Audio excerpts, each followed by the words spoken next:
Sandbox MMA fans, it is time that we do a card builder for UFC 309. Now, 307's pretty much already been made. A lot of the main card fights have been announced. The main event is looking like it's Raquel Pennington versus Juliana Pena, so at least we can go to sleep early that night. If they magically save it with Pantoja, that'll be crazy, but 308 was fully announced. That card looks stacked, and what I'm going to do now is make the UFC 309 card.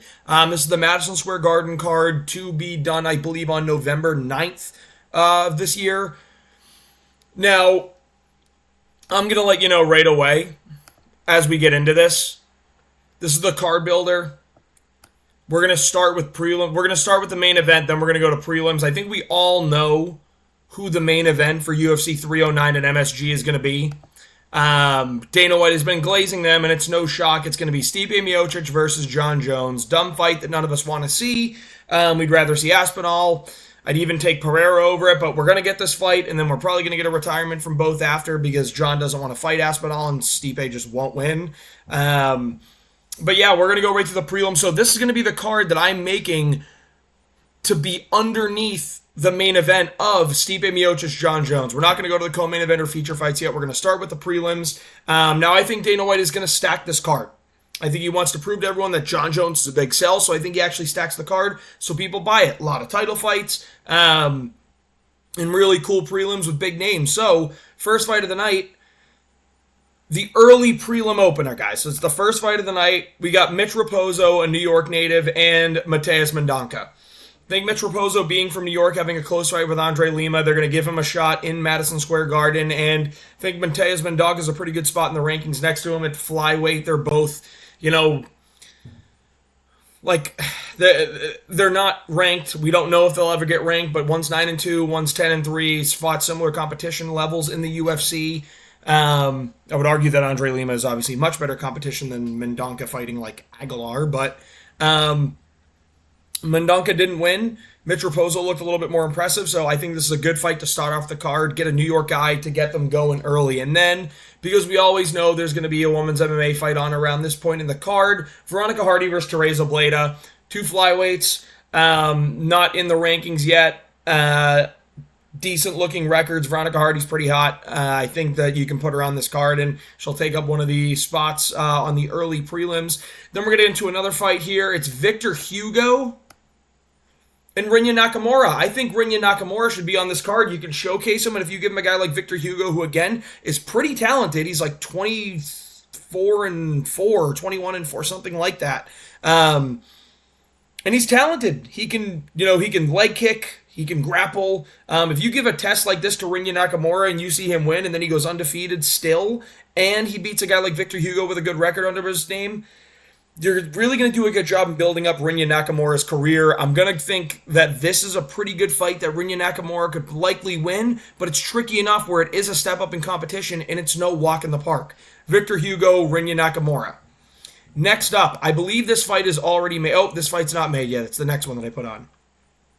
Punahele Soriano versus Matthew Semelsberger at welterweight. Punahele Soriano coming off a big dominant win over Miguel Baeza, and then Matthew Semelsberger has been just kind of lurking around the division for a while now. They haven't fought yet. It makes all the sense in the world. They're pretty on par in skill with each other to me. I think Semelsberger is a little bit stronger. Puna looks a lot smaller at welterweight, but he looked really good against Miguel Baeza. So I think Puna versus Semelsberger is a good matchup to make for this card.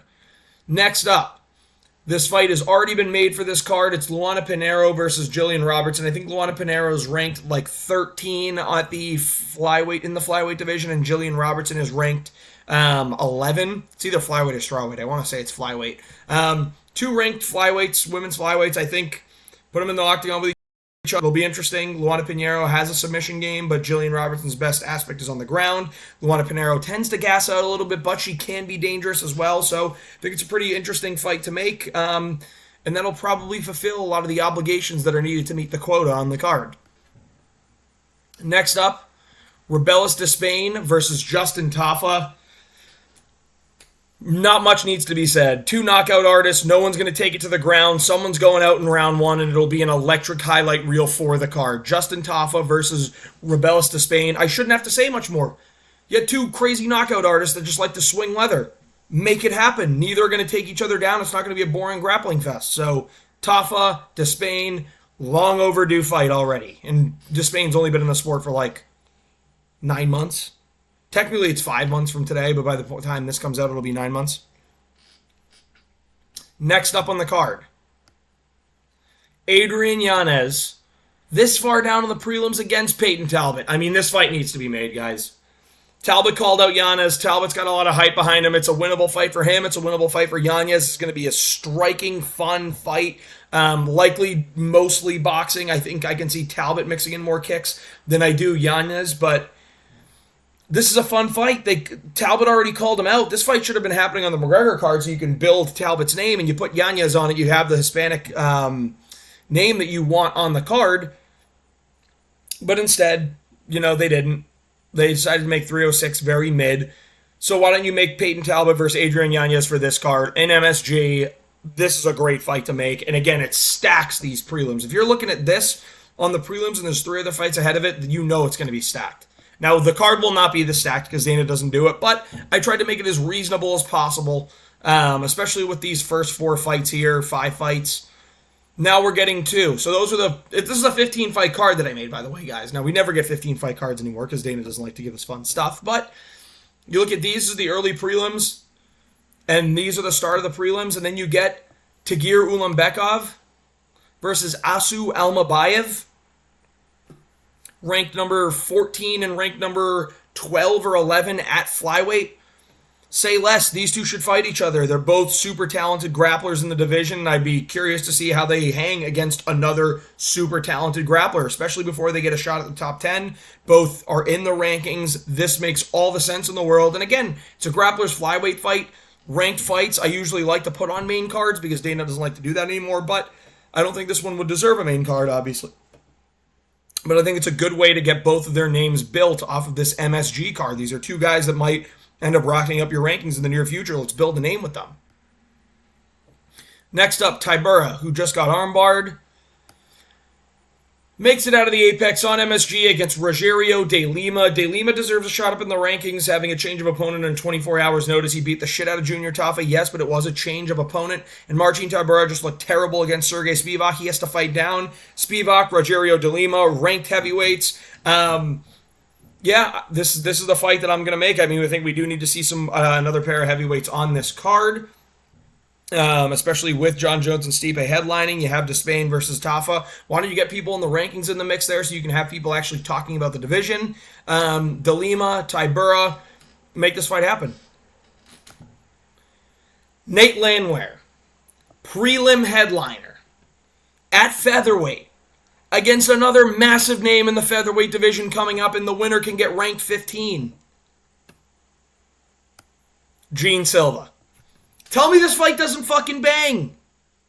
Tell me this fight does not bang. Gene Silva versus Nate Landwehr as the prelim headliner for an MSG card. This would go so hard.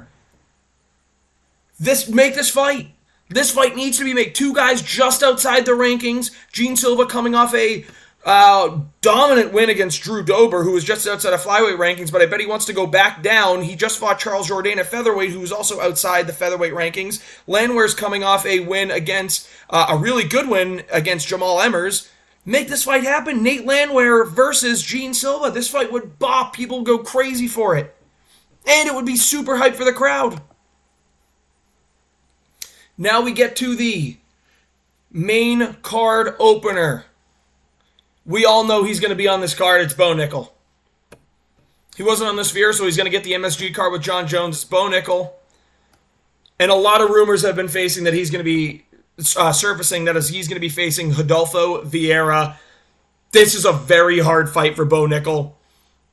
Big test against a truly, really good, dangerous grappler, submission artist. He's not going to get tested like crazy on the feet, but he's going to get forced to stand up, I believe, at points. Now, I think that Bo can definitely take Rodolfo Vieira down, but I think there are a lot of dangers with MMA grappling that Rodolfo Vieira poses. So, we either see Bo Nickel ragdoll him and able to, completely thwart any attempt at submissions, and he's just build his hype even more, or we get to see him get forced to stand on the feet, or he gets submitted and Rodolfo Vieira's name's big. There's a lot of upside to this fight.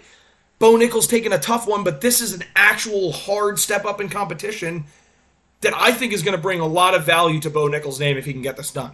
So Bo Nickel, Rodolfo Vieira, make it happen.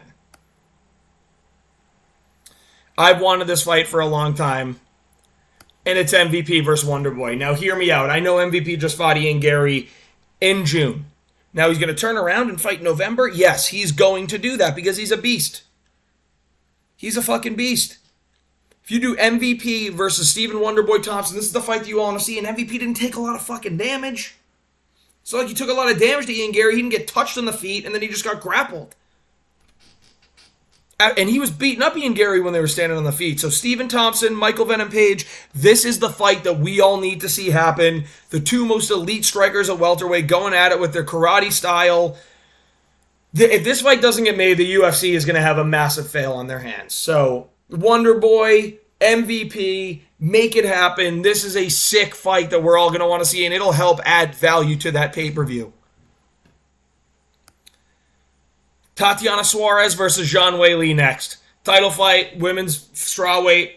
Zhang Weili, one of the most entertaining women's fighters in the UFC, in history. I'm going to go with Zhang Weili to win this fight. Now I'm doing predictions for my own fucking card, but I think, like, you have... Who else in this division? Like Verna Jandiroba. You're not going to have Jandiroba fight her on this card. You're probably going to do Tatiana Suarez to help sell it. And then Jandiroba's going to get winner. So you got Zhang Weili versus Tatiana Suarez. I say give Tatiana the shot against Zhang Weili. Zhang Weili gets another title defense likely, or you get a new champion in Tatiana Suarez who's super attractive, very promotable, and I believe she may have an undefeated record still. I'd have to double check. Now, Jones and Miocic is the main event, but this co-main event, Pantoja title defense. Hear me out. If he's the co-main on a card, the card's kind of stacked. It is. You have a flyweight title holder no longer headlining the fight, or headlining the main event. That's kind of what we want to see most times, unless it's Steve Erceg. We love Steve Erceg. I want him fighting. The most likely is the winner of Steve Erceg versus Kai Kara France. There will be arguments made for Steve Erceg to get his rematch, considering he looked the best against Pantoja that anyone has. He looked better than Moreno, he looked better than Royval, and he debatably beat him. I, watching back that fight, think that Steve Erceg won 2, 3, and 4. 5 was close, but I still give it to Pantoja. I think that that's 3-2 Steve Erceg there. He did the more damage, he landed great elbows, his boxing was great. He made Pantoja wilt and just shoot and not do any damage. I think Erceg's going to beat Kai Kara France. But if Kai Kara France wins, he beat Albazi, which we all know he beat Albazi. That was the biggest robbery of the year in 2023, or 2, whenever that happened. It's 2023. And then he deserves a shot against Pantoja. So, you do Kai Kara France or Steve Erceg versus Pantoja, it's good, but I'm holding out for something better. DJ return fight, takes the belt from Pantoja and can formally retire as a UFC champion, goes down as one of the greatest of all time, or he stays for another defense. Either or, DJ Pantoja as a co-main, the return of Mighty Mouse, would go so hard. This is the UFC 309 main card. We just went through the prelims. This is the whole card builder. I hope you enjoyed it. If you think there are any other fights that should be on here, let me know. I am going to make 310 soon because I think they're going to start making announcements for these cards coming up in the near future, not after the... they might announce the main event for MSG after the Adesanya card this weekend, but 310 is probably going to get announced relatively soon too. I'm going to get ahead of the game. We got 310 coming at some point before the end of this month. This is the 309 card builder. Hope you enjoyed it. And again, if you did, please like and subscribe and let me know of any fights in the comments that you would have liked to see.